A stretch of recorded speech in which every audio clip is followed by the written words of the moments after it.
Subscribe Kalyani Online Classes channel for all exams. आप सभी का कल्याणी ऑनलाइन क्लास में स्वागत है और आज हम स्टडी करेंगे प्रोनाउन और इसके टाइप्स की, यानी कि सर्वनाम क्या होते हैं और इसके कितने प्रकार होते हैं।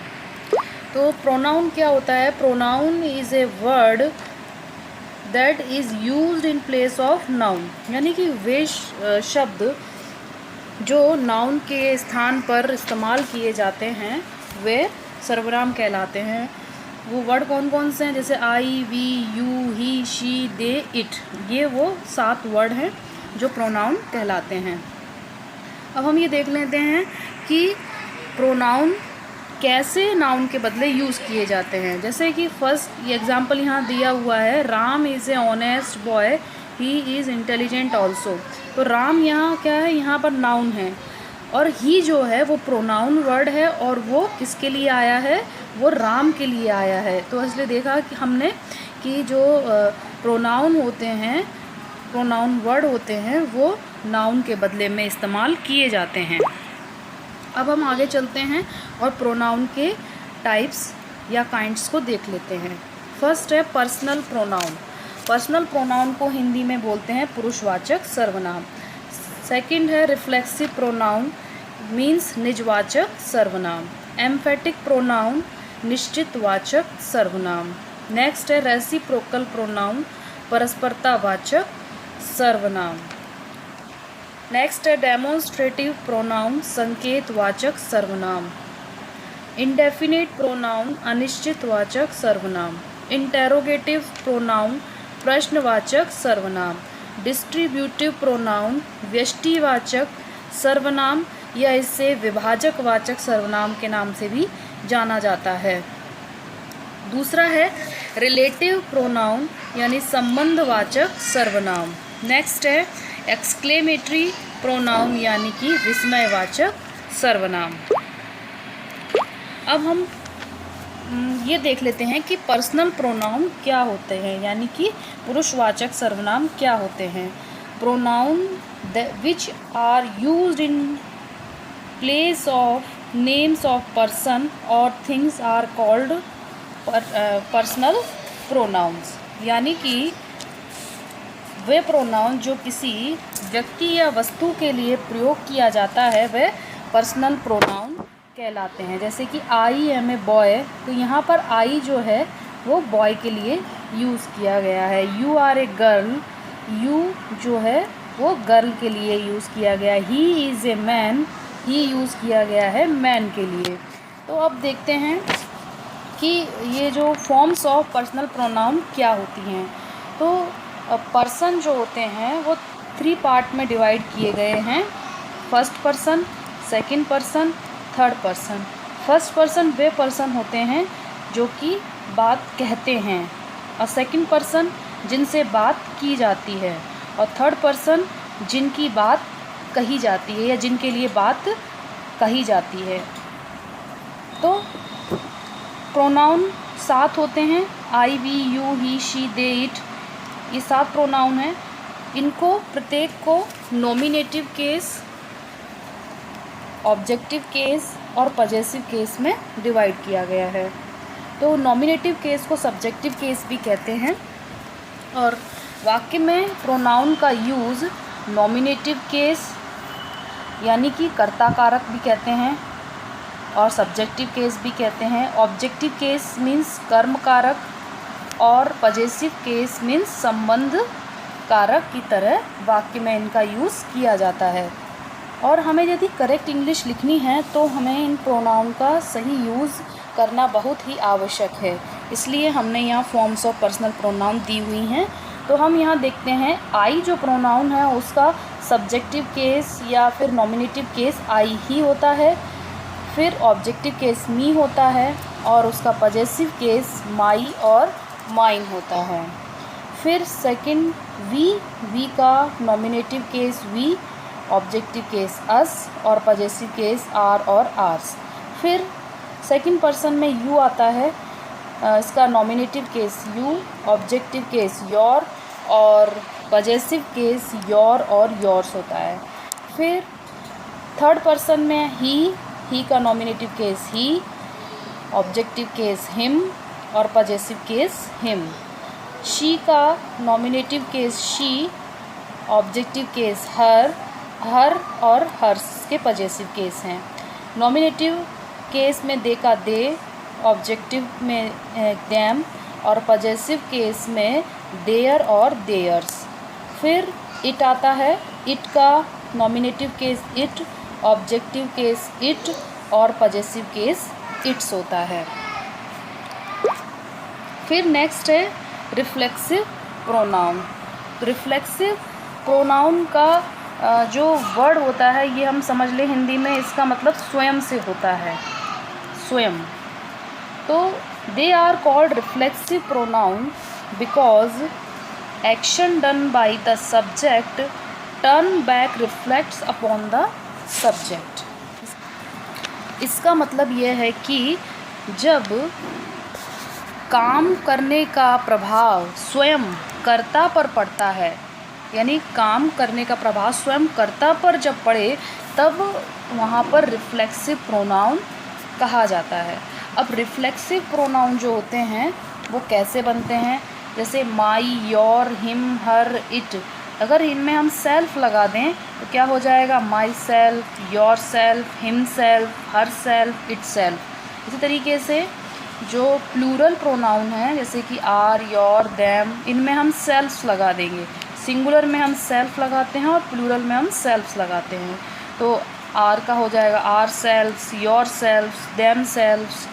इस तरीके से ये बनते हैं। अब कैसे इनका इफ़ेक्ट पड़ता है स्वयं कर्ता पर वो देखते हैं। She hurt herself. तो यहाँ हमने देखा कि यहाँ पर जो कर्ता है और जो ऑब्जेक्ट है दोनों क्या है, सेम है, और उसका इफ़ेक्ट जो है स्वयं कर्ता पर पड़ता है। वी ruined ourselves, यहाँ पर हमने देखा वी और ourselves है। तो आई हर्ट माई सेल्फ्स, आई है, माई सेल्फ्स है। तो ये हम देख रहे हैं कि स्वयं कर्ता पर इसका असर पड़ता है।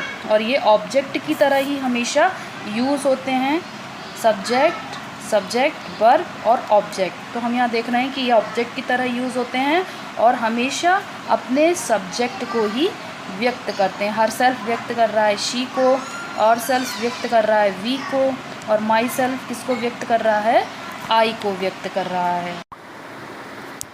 नेक्स्ट है emphatic pronoun. Emphatic pronoun is used to emphasize the noun और प्रोनाउन। तो एम्फेटिक प्रोनाउन वह होते हैं जो कि नाउन या प्रोनाउन पर जोर देते हो या उनके महत्व को बताते हों। जैसे कि I myself solve this question, मैंने खुद ही ये सवाल सॉल्व किया है। तो यहाँ हम देख रहे हैं आई के साथ माई सेल्फ का हमने यूज़ किया है। एक बात हम ये देख लेते हैं कि एम्फेटिक प्रोनाउन और जो रिफ्लेक्सिव प्रोनाउन हमने अभी प्रीवियस में जो पढ़ा है अभी, तो वो देखने में समान होते हैं, लेकिन ये इनके यूज़ अलग अलग तरीके से किए जाते हैं। वो हम देखते हैं इनमें डिफरेंस क्या है। प्रोनाउन या एम्फेटिक प्रोनाउन होते हैं किसी भी वर्ब के सब्जेक्ट नहीं हो सकते। जैसे अगर हम ये कहें माई सेल्फ डिड इट, अगर हम इस तरीके से कहेंगे तो ये सेंटेंस हमारा गलत हो जाएगा, क्योंकि यहाँ माई सेल्फ सब्जेक्ट की तरह आ रहा है और हम कह रहे हैं, हम ये रूल है कि रिफ्लेक्सिव प्रोनाउन या एम्फेटिक प्रोनाउन जो होते हैं वो किसी भी वर्ब का, ये जो डिड है वर्ब है, इसका सब्जेक्ट नहीं हो सकते हैं। इसके आगे हमें आई लगाना होगा, I myself did it, तब ये हमारा सेंटेंस ठीक होगा।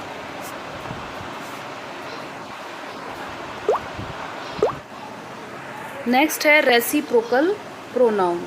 Reciprocal pronoun such pronouns which are made of two pronouns and express their relation to each other और कॉल्ड रेसिप्रोकल प्रोनाउंस। तो ऐसे प्रोनाउंस जो दो प्रोनाउंस से मिलकर बने होते हैं और अपने संबंधों को एक दूसरे पर व्यक्त करते हैं, वो रेसिप्रोकल प्रोनाउन कहे जाते हैं।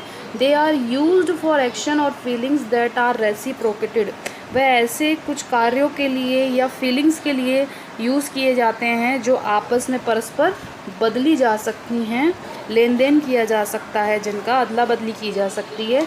The two most common reciprocal pronouns are each other and one another. ऐसे दो मोस्ट कॉमन रेसिप्रोकल प्रोनाउन कौन कौन से हैं? ईच अदर और वन अनदर। तो ईच अदर जो होती है वो दो लोगों के लिए यूज़ किया जाता है, और वन अनदर यूज़ किया जाता है मोर देन टू, यानी दो से ज़्यादा लोगों के लिए या चीज़ों के लिए। जैसे कि the two friends quarrelled with each other, तो हमने यहाँ देखा दो फ्रेंड्स हैं, तो इसलिए हमने ईच अदर का यूज़ किया है। Reciprocal pronouns show some action of two और मोर पीपल। एक बात यहाँ पर यह भी है कि रेसिप्रोकल प्रोनाउन ऐसे प्रोनाउन होते हैं जो दो या दो से अधिक लोगों के एक्शंस को व्यक्त करते हैं। जैसे कि Ram is talking to Sita and Sita is talking to Ram. तो इस सेंटेंस को हम इस तरीके से भी कहते हैं, Ram and Sita are talking to each other, मतलब कहने का पर्पस सेम वही होगा। We should help one another, इसी तरीके से यहाँ पर दो से ज़्यादा लोग हैं, इसलिए यहाँ पर हमने वन अनदर का यूज़ किया है। नेक्स्ट है डेमोन्स्ट्रेटिव प्रोनाउन। तो डेमोन्स्ट्रेटिव प्रोनाउन कौन कौन से होते हैं? दिस, दैट, दीज, दोज, ये सब जो प्रोनाउन हैं वो हैं डेमोन्स्ट्रेटिव प्रोनाउन। ये प्रोनाउंस वे प्रोनाउंस होते हैं दैट पॉइंट आउट और आइडेंटिफाई पर्सन, प्लेस और आइडिया। यानी कि ऐसे प्रोनाउन जो पर्सन यानी व्यक्ति, स्थान या किसी आइडिया को, विचार को व्यक्त करते हों या उनकी पहचान करते हों। जैसे कि दिस इज़ माई चेयर, तो यहाँ हम देख रहे हैं दिस जो है डेमोन्स्ट्रेटिव प्रोनाउन की तरह यूज़ हुआ है और वो चेयर को आइडेंटिफाई कर रहा है। दीज आर हर क्लॉथ्स, इस तरीके से दीज डेमोन्स्ट्रेटिव प्रोनाउन है और वो यहाँ पर क्लॉथ्स को आइडेंटिफाई कर रहा है या पॉइंट आउट कर रहा है। नेक्स्ट है इंडेफिनिट प्रोनाउन। तो indefinite pronoun some one, someone, all, a few, others, no one, nobody, anyone, etcetera, ये सब जो प्रोनाउन हैं वो इंडेफिनिट प्रोनाउन कहे जाते हैं। A pronoun that refers to person और thing in a general way, not in a definite way. यानी कि ऐसे प्रोनाउन जो किसी व्यक्ति या वस्तु को सामान्य रूप में व्यक्त करते हों, सामान्य रूप से जिनकी पहचान करते हों, वे प्रोनाउन कहते हैं, प्रोनाउन कहलाते हैं। वो निश्चित रूप से इस व्यक्ति की या फिर थिंग की, वस्तु की पहचान नहीं करते हैं, उनको व्यक्त नहीं करते हैं, वो जनरल वे में उनको व्यक्त करते हैं। जैसे कि नो वन बिलीव्स देम, तो यहाँ नो वन जो है वो इंडेफिनिट प्रोनाउन की तरह यूज़ हुआ है, वो डेफिनेट नहीं है, इंडेफिनेट है यानी अनिश्चित है। ऑल वेंट टू जयपुर, इसी तरीके से ऑल वेंट टू जयपुर ये भी इंडेफिनिट प्रोनाउन की तरह यूज़ हुआ है। Someone has stolen my watch, मतलब कि डेफिनेट प्रोनाउन वह प्रोनाउन है जिसमें कि हमें ये पता ना हो कि निश्चित है ये, मतलब अनिश्चित जब होगा तब हम उसे इंडेफिनिट प्रोनाउन या इंडेफिनिट प्रोनाउन वर्ड कहेंगे।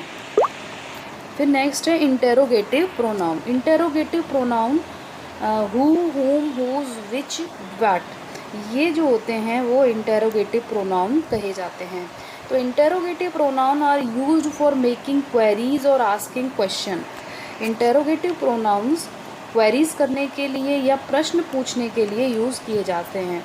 जैसे व्हाट इज़ योर नेम, तो यहाँ व्हाट जो है वो इंटेरोगेटिव प्रोनाउन है और प्रश्न पूछने के लिए या क्वेरी पूछने के लिए यूज़ किया गया है। हु इज़ ही, इस तरीके से हु भी इंटेरोगेटिव प्रोनाउन है।